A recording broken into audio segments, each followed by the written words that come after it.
To my channel. ఈరోజు ఏం జరగబోతుందో తెలుసుకుందామా? ఇంకా ఎపిసోడ్లోకి వెళ్ళిపోతే దశరథ అలాగే కార్తీక్ ఇక దీప దగ్గరికి వస్తారు. వచ్చేసరికి దీప కళ్ళు తెరిచి ఉంటుంది. దీపని చూసిన వెంటనే దశరథ, అమ్మ దీప నీకేం కాలేదు కదమ్మా అని వెనకాలనే, నాకేమవుతుంది నాన్న, అమ్మేలా ఉంది బావా అని అంటుంది. దాంతో కార్తీక్, అత్తకి స్పృహ రావడానికి టైం పడుతుందని డాక్టర్ చెప్పారు దీప, ఇప్పుడు నీకు బాగానే ఉందా, నీకెలా ఉంది అని వెనకాలనే, నాకు బాగానే ఉంది అని చెప్పేసి అంటుంది. ఇక దశరథ అయితే, కార్తీక్ నా కూతుర్ని చూస్తుంటే జాలేస్తుందిరా, నేను చేసిన దానికి నా మీద నాకే చిరాగ్గా అనిపిస్తుంది అని వెనకాలనే, మామయ్య ఎందుకలా నీకు నువ్వు తక్కువ చేసి మాట్లాడుతున్నావు, మనం ఇదంతా చేసింది అత్త కోసం అని చెప్పేసి అనగానే ఇక దీప, అవును నాన్న, ఇది నా తల్లికి నేను తీర్చుకున్న రుణం అంతే అని చెప్పేసి అంటూ ఉంటుంది. ఇంతలోకి అప్పుడే పారిజాతం జ్యోష్ణ దగ్గరికి వస్తుంది. రాగానే జ్యోష్ణ, గ్రాని ఎక్కడికి వెళ్ళిపోయావు, దీప రూమ్లోనే ఉందా? రూమ్లోనే ఉంది. అవునా, ఏంటి పెద్ద మేడం గ్రానీని ఏదో అడుగుతున్నట్టున్నావు? అంటే బావా అది పెద్ద మేడం, నేను ఇప్పుడు నీకు ఒక గుడ్ న్యూస్ చెప్పాలి. బావ గుడ్ న్యూస్ చెప్తానంటున్నాడేంటి? కొంప తీసి బావ దీప గురించి నిజం చెప్పబోతున్నాడా అని జ్యోత్స్న టెన్షన్ పడుతూ ఉంటే పారిజాతం, అసలు ఏం జరుగుతుందిరా ఇక్కడ, నాకేమో అది అది అని అంటూ ఉంటే ఇక కార్తీక్, చూడండి పెద్ద మేడం, అలాగే పారు మీ ఇద్దరికి ఒక గుడ్ న్యూస్ చెప్తాను. నా కూతుర్ని ఎవరో కిడ్నాప్ చేశారు. ఆ కిడ్నాప్ ఎవరు చేశారో కూడా నాకు తెలిసిపోయింది. అందుకే నేను అందరి గుట్టు బయట పెడదాం అనుకుంటున్నాను. ఇప్పుడే మీడియా వాళ్ళందరికీ ఫోన్ చేశాను. కాసేపట్లో హాస్పిటల్కి మీడియా వాళ్ళందరూ కూడా వచ్చేసారు. వాళ్ళ ముందే నేను నా కూతుర్ని ఎవరు కిడ్నాప్ చేశారో సాక్ష్యాలతో ప్రూవ్ చేస్తాను అని వెనకాలే జోష్న ఒక్కసారిగా షాక్ అయిపోతుంది. అంటే బావా శౌర్య ఎక్కడుందో తెలుసుకున్నాడా? శౌర్యని బయటికి తీసుకొచ్చేశాడా? నేను వేసిన ప్లాన్ వర్కౌట్ అవ్వలేదా? ఇదేంటిలా అయింది అని అనుకుంటూ ఉంటే ఇక పారిజాతం, ఏంట్రా ఎవరిని బెదిరిస్తున్నావు నువ్వు? నీ కూతుర్ని ఎవరు కిడ్నాప్ చేశారో వాళ్ళని మీడియా వాళ్ళ ముందుకు పిలిపించుకో, దానికి ఇక్కడికి వచ్చి మాట్లాడుతున్నావేంటి అని వెనకాలనే ఇక జ్యోత్స్న, గ్రాని సౌరని కిడ్నాప్ చేయించింది నేనే, ఈ విషయం తెలియకుండా బావని రెచ్చగొడుతున్నావు అని చెప్పేసి జ్యోత్స్న అనుకుంటూ ఉంటే అప్పుడే శివనారాయణ అక్కడికి వస్తాడు.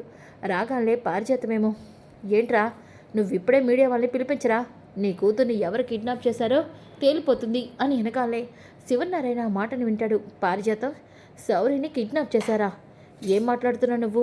శౌర్యని కిడ్నాప్ చేయడం ఏంటి అని వెనకాలే, అయ్యో ముసలోడి దగ్గర నిజం మాట్లాడేశానే, ఇప్పుడు ముసలోడు నన్ను ఏమంటాడో ఏంటో అని టెన్షన్ పడుతూ ఉంటే ఇక అక్కడే ఉన్న జ్యోత్స్న అయితే, ఈ గ్రాని ఒకరిది అని చెప్పేసి అనుకుంటుంది. ఇంతలోకి కార్తీక్, పారు తాత అడుగుతున్నాడుగా చెప్పు అని వెనకాలే, పారిజాతానికి ఏమైంది?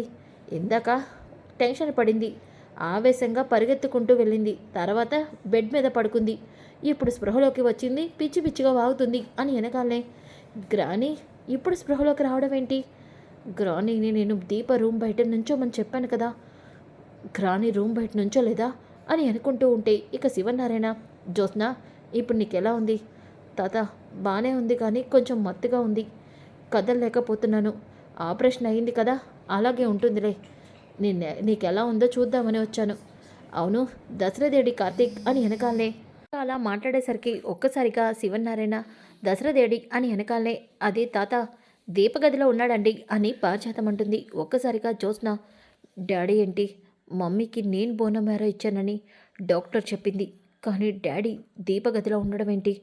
అంటే దీప బోన్ మ్యారో ఇచ్చిందని డాడీకి తెలుసా, అందుకే దీప దగ్గరికి వెళ్ళాడా అని చెప్పేసి అనుకుంటూ ఉంటే ఇక పారిజాతం, దీపక్ కూడా ఏదో ఆపరేషన్ అయిందన్నారు కదా, దశరథ దీపం చూస్తున్నాడు అని వెనకాలనే, సరే కార్తీక్ నేను డాక్టర్ దగ్గరికి వెళ్తున్నాను అని చెప్పేసి శివనారాయణ వెళ్ళిపోతాడు. ఇక కార్తీక్ అయితే, ఏంటి పెద్ద మేడం రెడీగా ఉండండి, నేను ఇప్పుడే మీడియా వాళ్ళని పిలిచి నా కూతురు శౌర్యని ఎవరు కిడ్నాప్ చేశారో సాక్ష్యాలతో వాళ్ళకి అందరికీ లైవ్లో చూపిస్తాను అని వెనకాలనే ఇక జ్యోత్స్న చాలా టెన్షన్ పడుతూ ఉంటుంది. ఇక పారిజాతం అయితే, ఏమైంది, ఎందుకలా చెమటలు పడుతున్నా, ఏసీ పెంచనా? గ్రాని నువ్వు ఇప్పటి వరకు దీపపు గది బయట నువ్వు వెయిట్ చేయలేదా? లేదే, అది ఏంటి, నా మనవరాలు ఎక్కడుందో తెలిసిందని దాసుగాడు చెప్పినట్టు కలకన్నానే, ఏం జరిగిందో తెలీదు, ఆ తర్వాత కళ్ళు తిరిగి పడిపోయానంట, నన్ను బెడ్ మీద పడుకోబెట్టారు. అంటే బావా ఏదో పెద్ద ప్లానే వేశాడన్నమాట.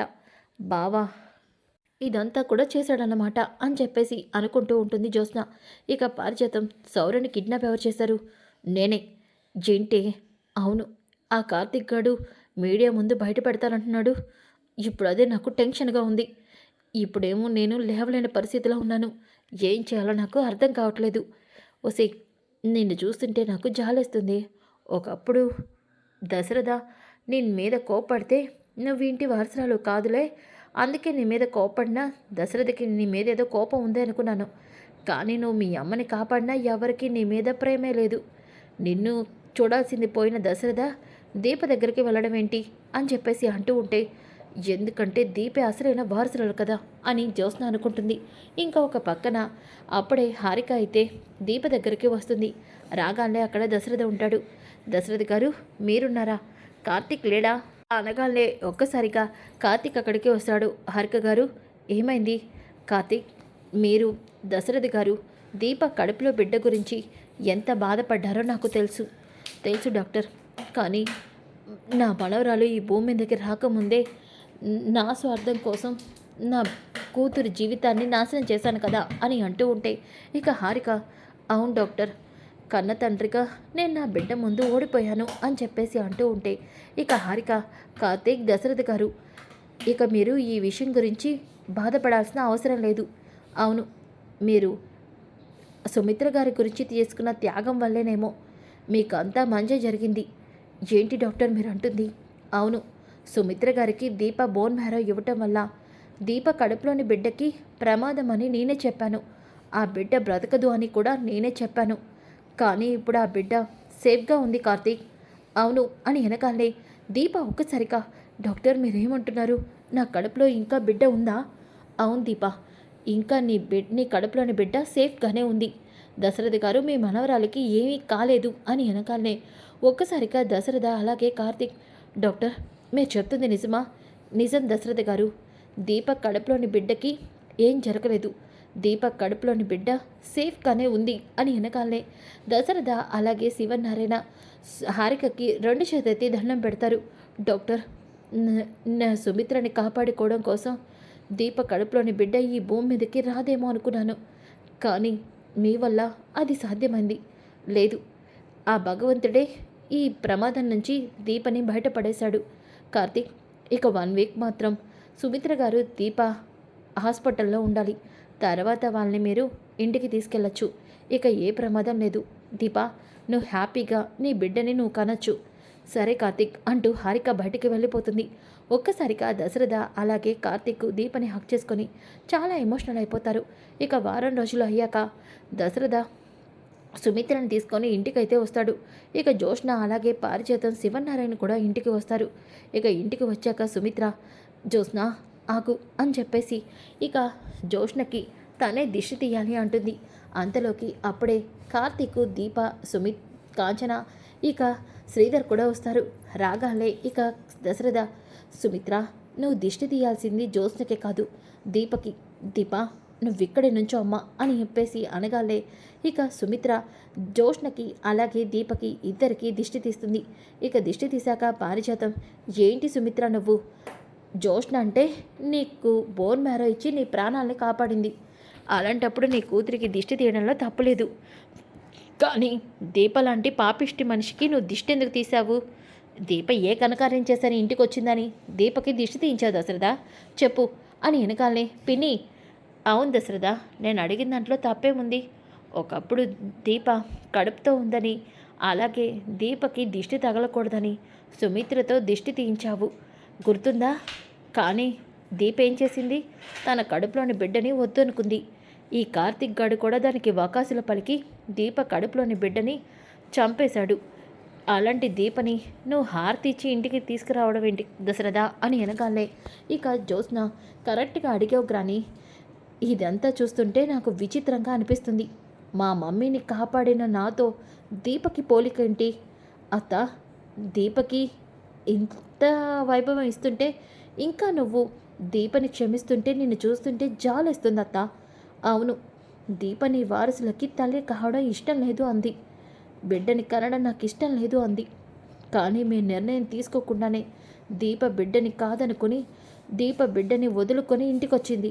అయినా నువ్వు నీ కోడల్ని యాక్సెప్ట్ చేస్తున్నావంటే నిజంగా నువ్వు గ్రేట్ అత్త అని వెనకాలనే ఇక కార్తీక్, పెద్ద మేడం, పారు, మాట్లాడాల్సిన మాటలన్నీ అయిపోయినాయా, ఇంకా ఏమైనా మిగిలాయా అని వెనకాలనే కాంచన, ఒరేయ్ జేంట్రా, మా పిన్ని జ్యోత్స్న అంటున్నట్టు దీప కడుపులోని బిడ్డని వదులుకుందా, చెప్పరా, ఇక దీప కడుపులో బిడ్డ లేదా అని వెనకాలనే, అమ్మా, జ్యోత్స్న మాటలు పారు మాటలు ఎందుకు వింటున్నావు నువ్వు, వాళ్ళు ఎప్పుడైనా నిజాలు మాట్లాడారా, అంటే ఏంటి, ఇప్పుడు దీప కడుపుతో ఉందంటావా అని పారిజాతం అనకాలే, అవును, దీప కడుపుతోనే ఉంది, దీప కడుపులో మా బిడ్డ సేఫ్గానే ఉంది, అవును, ఈ ఇంటి ఆశలు, మా అమ్మ, మావయ్య దీప కడుపులో పెట్టిన బిడ్డ మీద పెట్టుకున్న ఆశలన్నీ కూడా నెరవేరుతాయి. ఒరే కార్తీక్, నువ్వేమంటున్నావు, అవునమ్మా, దీప కడుపులో బిడ్డ ఏమీ కాలేదు, దీపకి ఉన్న సమస్య కూడా పోయింది. నో, బావ అబద్ధం చెప్తున్నాడు, మరి అలాంటప్పుడు దీపకి హాస్పిటల్లో ఏ ప్రమాదం లేదని డాక్టర్ చెప్పింది కదా, మరి అలాంటప్పుడు దీప ఇప్పుడు సేఫ్గా ఉందని ఎలా అంటున్నావు బావా, దీపకి హారిక గారు ఏదో ఆపరేషన్ చేశారన్నావు కదా, అవును, దీప కడుపులోని బిడ్డకి ఆపరేషన్ చేసింది నిజమే, కానీ దీపకి ఏమీ కాలేదు, దీప బిడ్డకు కూడా ఏం కాలేదు, బావ అబద్ధం చెప్తున్నాడత్తా, అవును, బావ దీప కలిసి నాటకాలు ఆడుతున్నారు, ఆపరేషన్ అయింది అంటున్నారు, బిడ్డకి ఏం కాలేదంటున్నారు, సమస్య లేనప్పుడు బిడ్డకి ఏమవుతుంది, ఆపరేషన్ ఎందుకు జరిగింది, అబద్ధం చెప్తున్నారు అని వెనకాలనే ఇక శివనారాయణ, ఆపుతావా నువ్వు, దీపకి ఆపరేషన్ జరిగింది, దీప ఆపరేషన్ ఎందుకు జరిగిందో కూడా నాకు తెలుసు అని వెనకాలనే దశరథ కార్తీక్ షాక్ అయిపోతారు. ఇక కాంచన, ఏంటి నాన్న నువ్వంటుంది, అవునమ్మా, వీళ్ళందరూ కలిసి మన దగ్గర నిజాన్ని దాచిపెడుతున్నారు, ఏం నిజం నాన్న, ఏం నిజం అంటే నా కోడలు సుమిత్రని కాపాడింది తన కన్న కూతురు దీప, దీపే నా కోడల్ని కాపాడింది నాన్న, అవునమ్మా, దీప నా మనవరాలు, ఈ ఇంటి వారసురాలు, దశరథ సుమిత్ర కూతురు, నీ మేన కోడలు, తాత నేను వినలేదనుకుంటున్నారా, డాక్టర్ హారిక నీతో కార్తీక్తో మాట్లాడుతున్న మాటలన్నీ నేను విన్నాను అని ఎనగాలనే దశరథ, నాన్న, ఏంటి దశరథ, నీ కూతురి విషయాన్ని నాకెందుకు చెప్పలేదు నాన్న, అది చాలు, మీ మాటలన్నీ కూడా విన్నాను, నాకు నిజం తెలిసిపోయింది అని శివనారాయణ అంటాడు. ఆ మాటలకి పారిజాతం జ్యోత్స్న చాలా టెన్షన్ పడుతూ ఉంటారు. సో ఫ్రెండ్స్, అప్కమింగ్ ఎపిసోడ్ చాలా ఇంట్రెస్టింగ్గా ఉంటుంది. డోంట్ మిస్ ఈ వీడియో నచ్చితే లైక్ చేయండి, షేర్ చేయండి. Thanks for watching. Back to my channel. ఈరోజు ఏం జరగబోతుందో తెలుసుకుందామా, ఇంకా